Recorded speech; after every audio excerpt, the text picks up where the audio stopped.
అందరికీ మరణాత మరణాత మహిమస్వరం కార్యక్రమం వీక్షిస్తున్న దేవుని బిడ్డలైన మీ అందరికీ ప్రభు నామమున శుభములు కలుగును గాక. ప్రతిరోజు ఇదే సమయమునకు ఈ కార్యక్రమమును వీక్షించి దైవాశీర్వాదములు పొందండి. ఇప్పుడు పాస్టర్ సామ్యూల్ సుందర్ రెడ్డి గారు దేవుని వాక్య వర్తమానం అందిస్తారు. శ్రద్ధగా ఆలకించండి. దేవునికి స్తోత్రం. అందరికీ మరణాత. దేవుడు అనుగ్రహించినటువంటి మధ్యాహ్న కాల సమయంలో కొద్ది నిమిషం దేవుని వాక్యాన్ని ధ్యానించుకుందాము. ముందుగా పరిశుద్ధ వేద గ్రంథంలోని వాక్య భాగాన్ని చదువుకుందాము. అపోస్తుల కార్యగ్రంథము 3వ అధ్యాయము 6వ వచనాన్ని చదువుదాము. అంతటా పేతురు వెండి బంగారములు నా యొద్ద లేవు గాని నాకు కలిగినదే నీకిచ్చుచున్నాను. నజరేయుడైన యేసుక్రీస్తు నామమున నడువమని చెప్పి వాని కుడి చేయి పట్టుకుని. చాలండి. మహాపరిశుద్ధుడా, మహాగణుడా, మహిమగల దేవ, ప్రేమాస్వరూపి, మీ బంగారు పాదములకు వందనాలు, స్తోత్రాలు, స్తుతులు చెల్లించుకొనుచున్నాము. శ్రేష్టమైనటువంటి ప్రాముఖ్యమైనటువంటి సమయాన్ని దానముగా ఇచ్చావు దేవా, నీకు వందనాలు తండ్రి. నీ మాటలు వినాలని తండ్రి నాయన నీ బిడ్డలు ఆశపడుచు ఉన్నారు. ఆశపడే ప్రాణమును తృప్తిపరచువాడవు నీవే గనుక ఈ మధ్యాహ్న కాల సమయములో నీ బిడ్డలతోనూ నాతోనూ మీరే మాట్లాడి నీ మహిమ కార్యములను, అద్భుత కార్యములను, ఆశ్చర్య కార్యములను నీ బిడ్డల పట్ల జరిగించుమని, సమస్త మహిమ ఘనత కీర్తి ప్రభావం మీరే పొందుకోమని త్వరగా రానయ్యున్న యేసు క్రీస్తు వారి శ్రేష్టమైన నామములో అడిగి వేడుకొనుచున్నాము పరమ తండ్రి. ఆమేన్. దేవునికి మహిమ కలుగునుగాక. వాక్యం వింటున్నటువంటి మీ అందరికీ కూడా శుభము కలుగునుగాక. ఆమేన్. మరి దేవుడు మనకు అనుగ్రహించినటువంటి సమయంలో అద్భుతమైనటువంటి వాక్యాన్ని విందాము. చదవబడినటువంటి లేఖన భాగములో మనము గమనించినట్లయితే ఒక అద్భుత కార్యాన్ని దేవుడు జరిగించాడు. యేసుక్రీస్తు ప్రభువారు శరీరధారిగా ఉన్నప్పుడు ఆయన ఎన్నో మహిమ కార్యాలు, అద్భుత కార్యాలు, ఆశ్చర్య కార్యాలు చేసినట్టుగా పరిశుద్ధ గ్రంథములో మనము చూస్తూ ఉన్నాము. ఆయన చూపులేని వారికి చూపునివ్వడము, మాట్లాడలేని వారికి మాటను అనుగ్రహించడము, అంత మాత్రమే కాదు, నడుము వంగిపోయినటువంటి వారిని కూడా ఆయన స్వస్థపరిచినట్టుగా, పక్షవాయువుతో బాధపడుతున్నటువంటి వారిని కూడా లేవనెత్తినట్టుగా మనము చూస్తూ ఉన్నాం. అంత మాత్రమే కాదు, దయ్యాలు పట్టినటువంటి వారికి కూడా వాటి నుంచి విడుదల ఇచ్చినట్టుగా, సేనాదయ్యం పట్టింది 2000 దయ్యాలు దాదాపుగా వాళ్ళలోనికి వెళ్ళిపోయాయి. అలాంటి వారికి కూడా దేవుడు విడుదల ఇచ్చినట్టుగా పరిశుద్ధ గ్రంథములో మనము చూచిన వారమై ఉన్నాము. దేవునికి మహిమ కలుగునుగాక. అంత మాత్రమే కాదండి, చనిపోయినటువంటి వారిని కూడా ఆయన బ్రతికించినట్టుగా మనము చూస్తూ ఉన్నాము. 12 సంవత్సరములు రక్తస్రావం అనేటువంటి రోగముతో బాధపడుతూ అనేక మంది వైద్యులను కలిసి అనేకమైనటువంటి మందులను వాడినటువంటి ఆమె కూడా బాగుపడింది. కేవలము ఆయన వస్త్రపు చెంగు ముట్టుకుంటే బాగుపడిందిగా మనము పరిశుద్ధ గ్రంథములో బాగుగా ఎరిగిన వారమై ఉన్నాము. ఇలా ఎన్నో స్వస్థత కార్యాలు, అద్భుత కార్యాలు, ఆశ్చర్య కార్యాలు, సూచక క్రియలు ఆయన జరిగించారు. అవి అక్కడతో ఆగిపోయాయా అంటే కాదు, సాగిపోతా వచ్చాయి. దేవుని మహిమ కలుగునుగాక. యేసుక్రీస్తు ప్రభువారు మరి శిలువ మరణం తర్వాత ఆయన పునరుద్ధానము, ఆయన శిలువ మరణం అయిన తర్వాత ఆయన తిరిగి లేవడము, పునరుద్ధానము జరగడము, అలాగే ఆయన మరి దాదాపుగా 40వ రోజున ఆయన ఆరోహణం అవడం కూడా మనం బాగుగా ఎరిగిన వారమై ఉన్నాము. ఆయన ఆరోహణం అయిపోతూ ఆయన చెప్పినటువంటి మాట, సదాకాలము నేను మీతో ఉంటాను అనేటటువంటి మాట ఆయన చెప్పడం జరిగింది. ఆదరణకర్త కొరకు కనిపెట్టండి అని ఆయన చెప్పారు. మరి వాళ్ళందరూ కూడా కనిపెట్టారు. అప్పుడు పరిశుద్ధాత్మ తండ్రి ఈ భూలోకంలోనికి వచ్చినట్టుగా, నేటికి కూడా ఆయన మనతోనే ఉన్నట్టుగా, నేటికి ఆయన మనతోనే ఉన్నట్టుగా కాదు, ఉన్నాడు కాబట్టి ఈరోజు వాక్యము మనకు ఆయనే బోధిస్తూ ఉన్నారు. దేవునికి మహిమ కలుగునుగాక. పరిశుద్ధాత్మ తండ్రి మనల్ని ఒప్పింపజేస్తూ ఉన్నారు. మనలో ఉన్నటువంటి పాపములను, మనలో ఉన్నటువంటి దోషాలను ఆయన ఒప్పింపచేస్తూ ఉన్నాడు. అంత మాత్రమే కాదు, వచ్చరిమ సఖ్యము కానీ మూలుగలతో ఆత్మయే విజ్ఞాపన చేయించును అన్నట్లుగా ఆయనే ప్రార్థనను చేయిస్తూ ఉన్నారు. నాటి నుంచి నేటి వరకు మనతోనే ఉండిపోయాడు ఆయన. మనలను పరమునకు చేర్చేటటువంటి బాధ్యత ఆయన తీసుకున్నారు. అద్భుతాలు జరుగుతూ ఉన్నాయి, ఆశ్చర్య కార్యాలు జరుగుతూ ఉన్నాయి, సూచక క్రియలు జరుగుతూ ఉన్నాయి. విశ్వాసముతోనే కార్యాలు జరుగుతాయనే విషయాన్ని మనం గమనించవలసిన వారమై ఉన్నాము. దేవునికి మహిమ కలుగునుగాక. మరి యేసుక్రీస్తు ప్రభువు వెళ్ళిపోయిన తరువాత శిష్యులు అద్భుతమైనటువంటి సేవా పరిచర్య జరిగించారు. అపోస్తుల కార్యగ్రంథాన్ని మనం గమనించినట్లయితే అద్భుతమైనటువంటి విషయాలు అపోస్తుల కార్యాల్లో ఉన్నాయి. అపోస్తుల కార్యాలు అనగానే గమనించాలి, పరిశుద్ధాత్మ దేవుడు జరిగించిన కార్యాలు ఇవి. ఇప్పుడు చదివినటువంటి వాక్య భాగములో ఒక అద్భుతం మనం చూస్తూ ఉన్నాం. అపోస్తుల కార్య 3వ అధ్యాయములో ఇది మొదటి అద్భుతముగా మనము గమనించాలి. ఎందుకు మొదటి అద్భుతం అని చెప్తున్నానంటే, యేసుక్రీస్తు ప్రభువు వారు వెళ్ళిపోయిన తర్వాత పరిశుద్ధాత్మను పొందుకున్నారు అందరూ కూడా.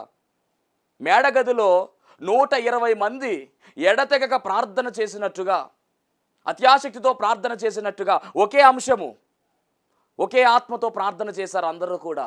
120 మంది ఎడతెగక ప్రార్థన చేశారు. అలా ప్రార్థన దాదాపుగా 10 రోజులు కొనసాగింది. దేవుని యొక్క అభిషేకము దిగినట్టుగా, పరిశుద్ధాత్మ తండ్రి వచ్చినట్టుగా, వారి మీద ఒక్కొక్కరి మీద వ్రాలినట్టుగా అపోస్తుల కార్య 2వ అధ్యాయములో మనము చూస్తూ ఉన్నాము. చదువుదాము 2:1. పెంతెకోస్తు పండుగ దినము వచ్చినప్పుడు అందరూ ఒక చోట కూడి ఉండిరి. అప్పుడు వేగముగా వీచు బలమైన గాలి వంటి యొక్క ధ్వని ఆకాశము నుండి అకస్మాత్తుగా వారు కూర్చుండి ఉన్న ఇల్లంతయు నిండెను. పరిశుద్ధాత్మ దేవుడు మొత్తం అంతా కూడా కమ్మేశాడు ఆయన. అంత మాత్రమే కాదు, అద్భుతమైన మాట 3వ వచనంలో రాయబడిన మాట, మరియు అగ్ని జ్వాలల వంటి నాలుకలు విభాగింపబడినట్టుగా వారికి కనబడి వారిలో ఒక్కొక్కని మీద వ్రాలగా అందరూ పరిశుద్ధాత్మతో నిండిన వారై ఆ ఆత్మ వారికి వాక్శక్తి అనుగ్రహించిన కొలది అన్య భాషలలో మాటలాడసాగిరి. అద్భుత కార్యం జరిగిందండి అక్కడ. దేవునికి మహిమ కలుగును గాక. 120 మంది కూడా దేవుని అభిషేకాన్ని అందుకున్నారు. ఒక్కొక్కరి మీద పరిశుద్ధాత్మ తండ్రి వ్రాలగా ఒక్కొక్కరు మండారు. మనకు బాగుగా తెలిసినటువంటి మాట నిర్గమాకాండ 3వ అధ్యాయములో మనందరికీ తెలుసు. కొండ మీద పొద మండిపోతా ఉంది. చూస్తూ ఉన్నాడు మోషే ఆ దర్శనాన్ని. పొద మండుతుంది, కాలిపోలేదు అని రాయబడింది. సేమ్ అలాగే ఇక్కడ కనబడతా ఉందండి. వీళ్ళు మండుతా ఉన్నారు, కాలిపోవట్లా. ఇది పవర్, పరిశుద్ధాత్మ తండ్రి యొక్క అగ్ని అభిషేకము వారు పొందుకుంటూ ఉన్నారు. వేడుకున్నారు. ఏకాత్మతో ప్రార్థన చేశారు. సంఘ ప్రార్థన కలిసి పరిశుద్ధాత్మ దేవుని రమ్మని ఆహ్వానించుకున్నారు. బలముగా ఆహ్వానించుకున్నారు, బలముగా వచ్చారు. ఆ రోజు మొదలుకొని ఈ రోజు వరకు మనతోనే ఉన్నాడండి ఆ తండ్రి, పరిశుద్ధాత్మ తండ్రి. నువ్వు అడిగితే ఆ దేవుడు నీకు అనుగ్రహిస్తాడు ఆ వరమును. దేవుని మహిమ కలుగును గాక. ఖచ్చితంగా ఆత్మను మనం పొందుకోవాలి. ఆత్మ లేనివాడు నా వాడు కాడు అని లేఖనము సెలవిస్తూ ఉంది. రైట్. ఏదేమైనప్పటికీ అలా పరిశుద్ధాత్మతో నింపబడినటువంటి వీరు అద్భుతమైనటువంటి పరిచర్య చేశారండి. ప్రపంచాన్ని తలకిందులు చేసేవారుగా వీరు పిలవబడ్డారు శిష్యులు. అద్భుతమైనటువంటి పరిచర్య. పేతురు గారిని మనం తీసుకున్నట్లయితే, పేతురు గారు నడిచి వెళ్తూ ఉంటే ఆయన నీడ పడితే రోగుల మీద వాళ్ళు లేచి కూర్చున్నారంట. ఏ రకంగా వాడుకున్నాడో దేవుడు చూడండి. చేపలు పట్టుకునేటువంటి జాలరులే. ఆయన అన్నటువంటి మాట మనం గమనించినట్లయితే, ఇదిగో నన్ను వెంబడించండి, మనుషులను పట్టే జాలరులుగా చేస్తానన్నాడు, చేసి తీరాడు. 120 మంది సంఘం, మొదటి సంఘము. అలా పరిశుద్ధాత్మ తండ్రి వచ్చి మాట్లాడుతూ ఉన్నప్పుడు, పేతురులో నుంచి ఆయన మాట్లాడుతూ ఉన్నప్పుడు దాదాపుగా 3000 మంది ఒకేసారి మారిపోయారండి. వారు వచ్చి అడుగుతున్నారు, మేము ఏం చేయాలి పేతురు అని అడిగితే, అప్పుడు పేతురు గారు చెప్పినటువంటి మాట మనం గమనిద్దాం. దేవునికి మహిమ కలుగును గాక. 2వ అధ్యాయం అపోస్తుల కార్యగ్రంథము 2వ అధ్యాయం 37వ వచనం. వారు ఈ మాట విని హృదయములో నొచ్చుకొని సహోదరులారా మేమేమి చేతుమని పేతురును అడుగగా పేతురు మీరు మారు మనసు పొంది పాప క్షమాపణ నిమిత్తము ప్రతివాడు యేసుక్రీస్తు నామమున బాప్తిస్మము పొందుడి. అప్పుడు మీరు పరిశుద్ధాత్మను వరము పొందుదురు. మేము పొందుకున్నటువంటి ఈ వరము మీకు కావాలి అంటే ఖచ్చితముగా యేసుక్రీస్తు నామములో బాప్తిస్మం పొందుకోండి. మారు మనసు పొందండి. ముందు పాప క్షమాపణ నిమిత్తము యేసుక్రీస్తు వారి నామములో బాప్తిస్మాని పొందుకోండి, మేము పొందుకున్నటువంటి ఈ వరాన్ని మీరు కూడా పొందుకుంటారు అని చెబితే 3,000 మంది ఒకేసారి మారిపోయినట్టుగా పరిశుద్ధ గ్రంథములో మనము చూస్తూ ఉన్నాము. దేవునికి మహిమ కలుగును గాక. 41వ వచనం చదువుదాం ఒకసారి. 41వ వచనం. కాబట్టి అతని వాక్యము అంగీకరించిన వారు బాప్తిస్మము పొందిరి.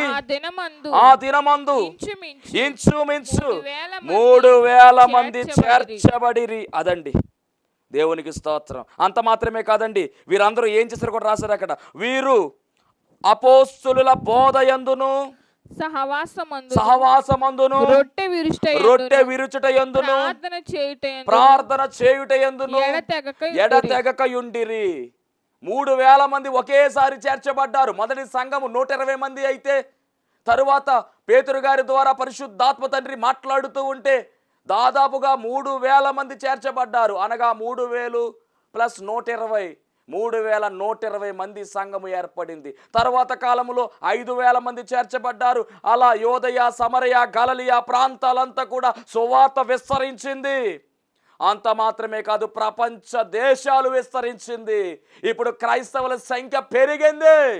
యేసుక్రీస్తు ప్రభు వారిని నమ్ముకున్నటువంటి వారు అనేక మంది అయ్యారు. ప్రతి ఒక్కరు కూడా యేసుక్రీస్తు ప్రభు వారి యొక్క మార్గములో వస్తూ ఉన్నారు. మతము కాదు ఇది, మార్గం అన్న విషయాన్ని ప్రభు పేర తెలియజేస్తూ ఉన్నాను. యేసుక్రీస్తు ప్రభు వారు తన శరీరమును, తన రక్తమును దానముగా ఇచ్చి దారపోసి మన కొరకు వేసినటువంటి మార్గము ఇది. యేసుక్రీస్తు ప్రభు వారు వేసిన మార్గము. ఈ మార్గములోనికి అనేక మంది వస్తూ ఉన్నారు. గమనించాలి, యేసు నామములో బాప్తిస్మ కార్యక్రమము జరిగినట్టుగా మనము చూస్తూ ఉన్నాము.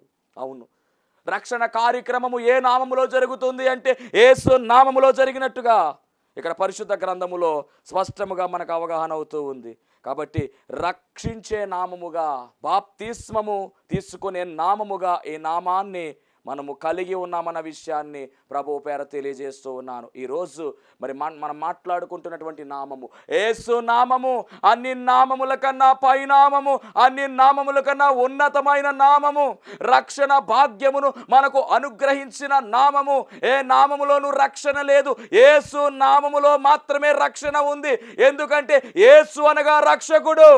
ఎలాంటి రక్షకుడు అంటే పాపముల నుండి విడుదల చేసేటటువంటి రక్షకుడు, పాపిని రక్షించే రక్షకుడు, పాపిని పాపముల నుండి తీసివేసి పరిశుద్ధుడిగా మార్చివేసేటటువంటి రక్షకుడుగా ఈయన కనబడుతూ ఉన్నాడు. దేవునికి మహిమ కలుగును గాక. మనందరికీ బావుగా తెలుసు, మత్తయి సువార్త 1వ అధ్యాయం 21వ వచనములో రాయబడినటువంటి మాట. మత్తయి సువార్త 1వ అధ్యాయం 21వ వచనం. ఆమె యొక్క కుమారుని కనును తన ప్రజలను వారి పాపముల నుండి ఆయనే రక్షించును గనుక ఆయనకు యేసు అను పేరు పెట్టుదు అనెను. తన ప్రజలను వారి పాపముల నుండి ఆయనే రక్షించును. కాబట్టి యేసు అనగా యేసు నామము ద్వారా మనకు రక్షణ భాగ్యము కలుగుతూ ఉంది. ఈ విషయాన్ని మనం గమనించాలి. యేసు నామములోనే రక్షణ ఉంది.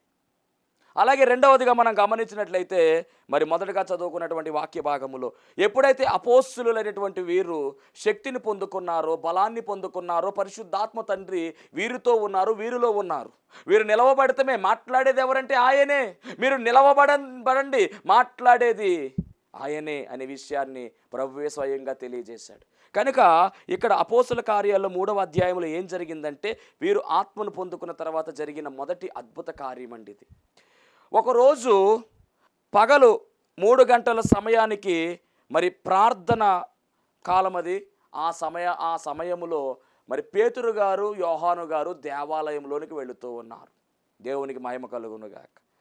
చిత్రం ఏమిటంటే, మరి ఆ దేవాలయము దగ్గర బయట ద్వారం దగ్గర, గేటు దగ్గర ఎప్పటి నుంచో ఒక కుంటివాడు కూర్చుని మరి అక్కడ భిక్షాటన చేసుకున్నట్టుగా రాయబడింది బైబిల్ గ్రంథంలో. ఇతని పరిస్థితి ఏమిటంటే, పుట్టినది మొదలుకొని కుంటివాడై ఉన్నటువంటి మనుష్యుడని రాయబడింది. అంటే పుట్టినప్పటి నుంచి కూడా కుంటివాడుగానే ఉన్నాడు. లేవలేనటువంటి పరిస్థితి, నడవలేనటువంటి పరిస్థితి. 2 మనుషులు మోసుకొచ్చి ఉదయకాలము దేవాలయం ఓపెన్ చేసిన వెంటనే అక్కడ కూర్చోబెట్టేవారు. ఆ తర్వాత సాయంకాలం మరలా 2 మనుషులు వచ్చి మోసుకుని వెళ్ళిపోయేవారు. ఈ మనిషి ఇక అక్కడ అలా కూర్చుని ఉండాలంతే. కూర్చుని ఉండి వచ్చే వెళ్ళేటటువంటి వారందరినీ కూడా డబ్బులు అడిగేటటువంటి వాడు. ఎందుకంటే పరిస్థితి మరి సరిగా లేదు కదా, అందుకని అడుక్కునేటటువంటి వాడు. అంటే లేవలేనటువంటి పరిస్థితి, నడవలేనటువంటి పరిస్థితి, పని చేయలేనటువంటి పరిస్థితి. కాబట్టి అక్కడ మరి ఆ దేవాలయంలోకి వచ్చి వెళ్ళేటటువంటి వారందరూ కూడా వీడికి ఎంతో కొంత వేస్తూ ఉండేవారు. అదే క్రమంలో పేతురు గారు, యోహాను గారు దేవాలయంలోనికి వెళుతూ ఉంటే ఈ ప్రక్కన వీడు అలాగే చూస్తూ ఉన్నాడు. అలా చూస్తూ ఉన్నప్పుడు మరి పేతురు గారు, యోహాను గారు కూడా ఆయన వైపు చూచినట్టుగా బైబిల్ గ్రంథంలో మనం చూస్తూ ఉన్నాం. చూద్దాం 3వ వచనం. పేతురును యోహానును దేవాలయములో ప్రవేశింపబోవున్నప్పుడు వాడు చూచి భిక్షమడుగగా, అంటే అందరినీ భిక్షమడుగుతూ ఉన్నాడు. అలాగే పేతురు యోహానును కూడా భిక్షమడిగాడంటండి. అయ్యా నాకు సహాయం చేయండి అయ్యా, నేను నడవలేను, కనపడుతుంది కదా నేను నడవలేను, నేను ఏ పని చేసుకోలేను అయ్యా, కొంచెం నాకు సహాయం చేయండి అయ్యా అని అడుగుతున్నప్పుడు 4వ వచనం చదువుదాం. అపోస్తలుల కార్యాలు 3:4. పేతురును యోహానును వానిని తేరి చూచి మా తట్టు చూడుమనిరి. వాడు వారి యొద్ద ఏమైనా దొరుకునని కనిపెట్టుచు వారి యందు లక్ష్యం ఉంచెను. చిత్రం ఏంటంటే మా తట్టు చూడవయ్యా అంటే ఈడట అది మొత్తం మీద ఏదైనా ఇస్తారేమో అని చెప్పేసి వారంక చూస్తున్నాడంటే. చూస్తుంటే అప్పుడు పేతురు గారికి అర్థమైపోయింది, మొత్తం మీద మేము ఏదైనా ఇస్తామని చూస్తున్నాడేమో అనుకుని అప్పుడు పేతురు గారి అన్న మాట ఏమిటంటే, వెండి బంగారములు మా యొద్ద లేవు. చదువుదాం. వెండి బంగారములు మా యొద్ద లేవు గాని నాకు కలిగినదే నీకిచ్చుచున్నాను. నజరేయుడైన యేసుక్రీస్తు నామమున నడువమని చెప్పి. అద్భుతమైనటువంటి మాట గమనించాలి. శిష్యుల ద్వారా దేవుడు అద్భుతాన్ని జరిగిస్తూ ఉన్నాడు. వీరు ఏ మాటను వాడుతున్నారంటే యేసు నామాన్ని వాడుతూ ఉన్నారు. యేసు నామం అంటే సామాన్యమైనటువంటి నామము కాదు. ఈ భూమి మీద ఎన్నో నామాలు ఉన్నాయేమో, ఉండొచ్చేమో, కానీ యేసు నామమే అన్నిటికన్నా శ్రేష్టమైన నామము. యేసు నామమే అన్ని నామాల కన్నా ఉన్నతమైన నామము. యేసు నామము ద్వారానే పరలోక రాజ్యంలోనికి చేరగలము. యేసు నామము ద్వారానే మన పాపము నుండి మనకు విడుదల. యేసు నామము ద్వారానే రోగాలు పోతాయి. యేసు నామము ద్వారానే దయ్యాలు పరిగెడతాయి. యేసు నామము ద్వారానే పరలోక రాజ్యంలోనికి మనము చేర్చబడతాము. అలాంటి శ్రేష్టమైనటువంటి నామాన్ని వీళ్ళు వాడుతూ ఉన్నారు. దేవునికి మహిమ కలుగును గాక. అద్భుతము జరుగుతుంది ఇక్కడ. ఎలా జరుగుతుందంటే వీళ్ళు వాడుతున్నటువంటి మాట యేసు నామము. కానీ ఇతని కండిషన్ ఏమిటంటే పుట్టినప్పటి నుంచి నడవలేనటువంటి పరిస్థితి, లేవలేడు, కూర్చోలేడు. ఒక రకంగా చెప్పాలంటే కూర్చోబెట్టాలి. తనంతట తాను లేవలేడు, తనంతట తాను కూర్చోలేడు. మనుష్యులు మోసుకొచ్చి కూర్చోబెడితే కదలలేడు. అది పరిస్థితి. ఎప్పటి నుంచి అంటే 2-3 సంవత్సరాల నుంచి కాదండి, పుట్టుకతోనే. అలాంటి వ్యక్తిని వీరు వాడుతున్నటువంటి మాట ఏంటో తెలుసా? యేసు నామము. అంటే ఎంత శక్తి కలిగిన నామమో గమనించాలి ఈ అద్భుతంలో. ఎప్పుడైతే పరిశుద్ధాత్మను పొందుకున్నారో 2వ అధ్యాయములో 3వ అధ్యాయములో వీళ్ళు చేసిన కార్యం ఏమిటంటే యేసు నామమే. అంటే దేవుడు వీరికి దానముగా ఇచ్చిన నామం యేసు నామం. ఆయన పరలోకములో తండ్రి యొక్క కుడిపార్శ్వమున ఆసీనుడై మన కొరకు విజ్ఞాపన చేస్తూ ఉన్నారు. కానీ సదాకాలము నేను మీతో ఉంటాను, మీలో ఉంటానని వాగ్దానం చేసి వెళ్ళాడు ఆయన. వాగ్దానం చేసిన దేవుడు నమ్మదగిన వాడు కనుక నామాన్ని మనకి ఇచ్చేశాడు. యేసు నామాన్ని వాడు. నీలో ఉన్న భయం పోతుంది, నీలో ఉన్నటువంటి అధైర్యం పోతుంది, నీలో ఉన్న బలహీనత పోతుంది. యేసు నామములో శక్తి ఉన్నది. ఉపయోగించు ఆ నామాన్ని.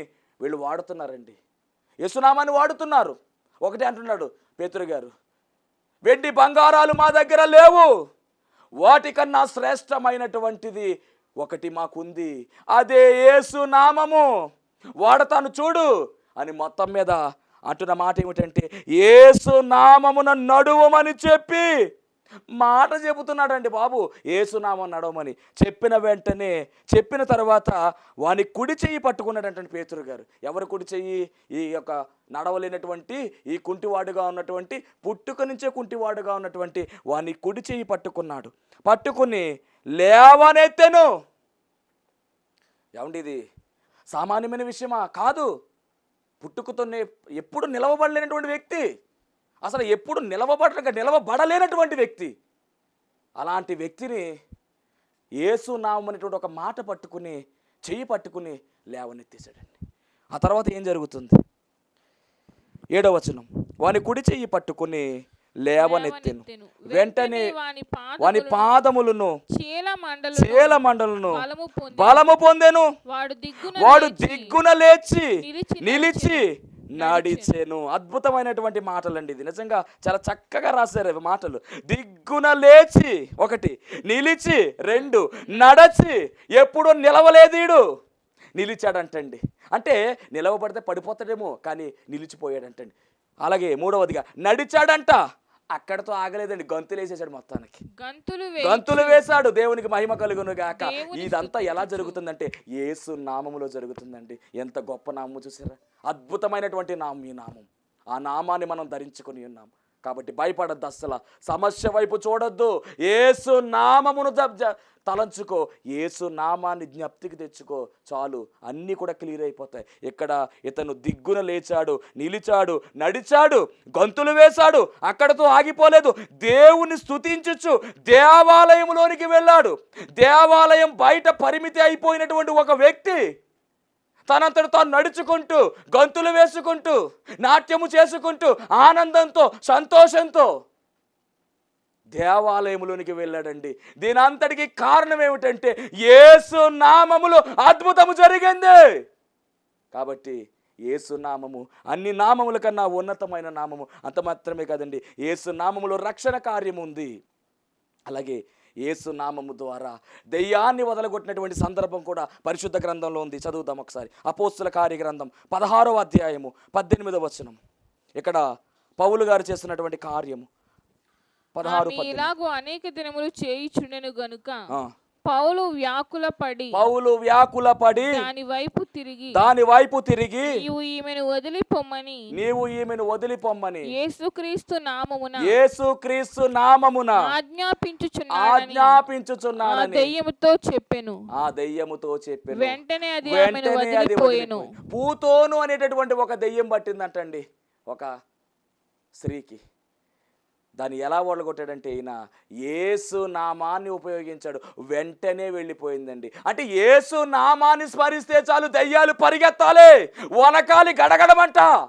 ఈ సమస్యలు కావచ్చు, శోధనలు కావచ్చు, ఇబ్బందులు కావచ్చు, ఇరుకులు కావచ్చు, అన్ని పరిగెత్తవలసిందే. యేసు నామాన్ని స్మరించు. నువ్వు మంచం మీద లేవలేని పరిస్థితుల్లో ఉన్నావేమో సహోదరుడా, యేసు నామ స్మరణ చెయ్యి. నీలో పడిపోయినటువంటి ప్రతి అవయవము కూడా ఖచ్చితముగా దేవుడు బాగుపరచబోతున్నాడు ఈ సమయంలో. గమనించు, దిగులు పడొద్దు, చింతపడొద్దు. దేవుడు కార్యం జరిగించడం సిద్ధముగా ఉన్నాడు. నీతోనే మాట్లాడుతూ ఉన్నాడు. యేసు నామము స్మరణ చేయమని చెప్తూ ఉన్నాడు. అలాగే మనం ప్రార్థన చేసినప్పుడు క్లోజింగ్ ఎలాగుంటుందంటే యేసు నామములో అడుగుతున్నాము తండ్రి అని అంటాం. అంటే మన ప్రార్థన అంతా అయిపోయిన తర్వాత అడ్రస్ ఎవరిది ఇస్తామంటే యేసు నామములో అంటున్నాం. ఎందుకో తెలుసా? మన కొరకు విజ్ఞాపన చేస్తున్నాడు ఆయన. ఆ నామములోనే ప్రార్థన చేయాలి. యేసు నామములో ప్రార్థన చేయి, ఎలాంటి కార్యమైనా జరిగి తీరుతుంది. శ్రేష్టమైనటువంటి నామము, విలువైనటువంటి నామము, మహిమ కలిగినటువంటి నామము, పరలోకము నుంచి ఈ లోకములోనికి దిగి వచ్చిన నామము, తన్ను తాను రిక్తునిగా చేసుకొని మన కొరకు బలి అయిపోయిగా వచ్చినటువంటి నామమే యేసు నామము. దేవునికి మహిమ కలుగును గాక. అట్టి శ్రేష్టమైనటువంటి నామములో మనం ఉన్నాము కనుక శ్రేష్టమైనటువంటి ఆశీర్వాదాలు మన మీద ఉన్నాయి. భయపడద్దు. ఎప్పుడు కూడా నిత్యము యేసు నామ స్మరణ చెయ్యండి. దేవుడు మిమ్మల్ని బహుగా ఆశీర్వదిస్తాడు. ఎగిరి మేఘమెక్కే ధన్యతలోనికి మనము వెళతాం. చింతించొద్దు. అప్పులు ఉన్నాయని చింతించొద్దు, వ్యాధి వచ్చిందని చింతించొద్దు, బాధలు వస్తున్నాయని చింతించొద్దు. ఏమిటి నా కష్టాలు ఏంటి తగ్గట్లేదు, ఏంటి బాధలేంటి, ఒకదాని తర్వాత ఒకటి వచ్చేస్తుందని బాధపడుతున్నావేమో, అస్సలు భయపడొద్దు. యేసు నామస్మరణ చేయి, అన్నీ తొలగిపోతాయి.